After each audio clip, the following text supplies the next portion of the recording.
શંકામાં એવું છે કે જયારે અમે રહેતા ને ત્યારે તો એ બધા પાડોશ નીકળી ગયા છે. અત્યારે જે પાડોશ રહે એ બધા નવા રહે છે, એટલે હું એમ કોઈનું નામ તો ન લઈ શકું, પણ એટલું કહું કે આ વસ્તુ જેને કરી આમાં કોઈ સારું માણસ પછી રહી ન શકે એમ, કારણ કે આમાં તકલીફ જેવું પડી જાય એમ. અમે ખુદ મૂંઝાઈ ગયા કે અમારું આવા તાળું આખું બદલાવી નાખ્યું છે, બીજું તાળું મારી દીધું છે અને અમારા મકાનમાં માલ મૂકી દીધો એમ. 2 મહિના અમારે રહેતું હતું ફેમિલી, 2 માણસ એક છોકરો. 2 મહિના પેલા ખાલી કર્યું ત્યારે હું સાફ કરી ગઈ, ચેક કરી ગઈ, મારી હાથે તાળું મારી ગઈ હતી અને પાછું અત્યારે અમારે જરૂર પડી તો અમે 2 માણસ આવ્યા અને તાળું ચાવીથી ખોલવાની કોશિશ કરી તો અમારું આમાં પેલા ચાવી જ ન લાગી.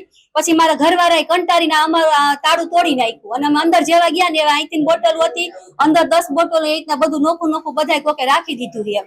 ના મને શંકા નથી, પણ એમ કે આ તાળું જ આખું બદલાવી નાખ્યું. અમારું જે મકાન છે એમાં તાળું જ બીજું મારી દીધેલું છે એમ.